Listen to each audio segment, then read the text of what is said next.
The Ides of March may echo with betrayal, but the story of Julius Caesar is not just about a brutal end. It's about a man who redefined power. Born into a fading aristocratic family, Caesar rose through ambition, manipulation, and raw charisma to become the most feared and admired man in Rome. This is not a tale of destiny. This is the tale of a man who refused to let fate decide for him. Gaius Julius Caesar was born in 100 BCE into the genes Julia, a once proud patrician family claiming descent from the goddess Venus. But prestige did not equal power. His family had little political clout, and Caesar had to build his path from the ground up. When he was only 16, his father died. Almost immediately, Caesar's life became entangled in Rome's bloody political purges. During the dictatorship of Lucius Cornelius Sulla, Caesar's refusal to divorce his politically inconvenient wife, Cornelia, nearly cost him his life. Sulla relented, barely, but muttered that in Caesar he saw many Mariuses, referring to the populist leader Caesar's uncle had once been. That wasn't a compliment, it was a warning. Forced into exile, Caesar joined the army and distinguished himself in the east. He fought bravely in Asia Minor and Cilicia, earning the civic crown for valor. But more than military glory, Caesar learned the currency of loyalty. Soldiers followed a man who gave them both gold and purpose. He would never forget this lesson. In one of the strangest episodes of his youth, Caesar was kidnapped by Cilician pirates. When they demanded a ransom of 20 talents, he laughed and insisted they ask for 50.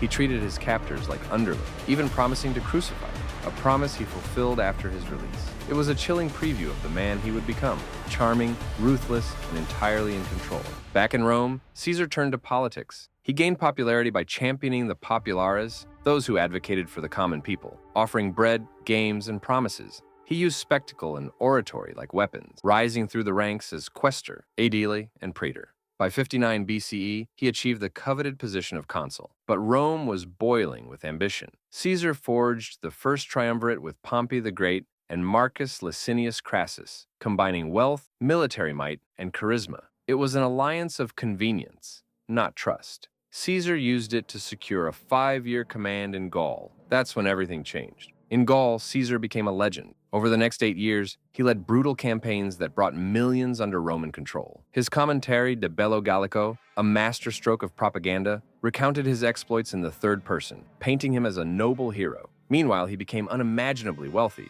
and built an army loyal to him alone. But glory abroad made him dangerous at home. When the Senate, backed by Pompey, ordered him to disband his army and return to Rome, Caesar faced a choice. On January 10, 49 BCE, he crossed the Rubicon River with his legions, uttering, "The die is cast." It was treason, and it was war. The civil war was savage. Caesar chased Pompey across Italy and Greece, defeating him at Pharsalus in 48 BCE. Pompey fled to Egypt, only to be assassinated upon arrival. When Caesar followed, he encountered a different storm, one named Cleopatra. Cleopatra VII, the last pharaoh of Egypt, was more than a seductress. She was a strategist. Caesar became her lover, aligning with her politically and personally. Their child, Caesarion, was born soon after. Caesar's presence in Egypt solidified Roman influence and added another chapter to his expanding myth. Returning to Rome, Caesar was more than victorious. He was adored. The Senate named him dictator, first for a year, then for 10, and finally for life. He enacted sweeping reforms, canceling debts, reforming the calendar, enlarging the Senate, and granting citizenship to conquered peoples. But behind the praise was growing fear. Was Caesar becoming a king? The title Rex, king, was political poison in Rome. Though Caesar declined a crown offered by Mark Antony, rumors persisted. The Senate, filled with men who once fought for the Republic, began to see only one solution. They called it libertas, freedom.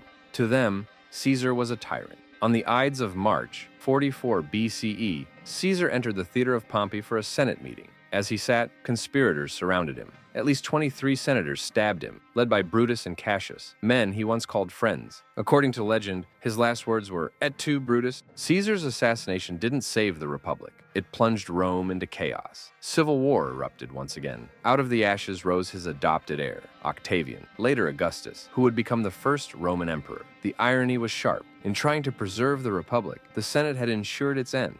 Julius Caesar's legacy defies easy labels. He was a reformer and a warlord, a champion of the people, and a destroyer of democracy. He understood power better than anyone of his age, that to truly rule, you needed more than army, you needed a story. And Caesar wrote his in blood and glory. More than 2,000 years later, his name still echoes. Caesar became synonymous with emperor, from the Russian Czarto, the German Kaiser, His assassination is still studied as a cautionary tale of hubris and betrayal. But above all, Julius Caesar remains the man who dared to end a world and build another in its place.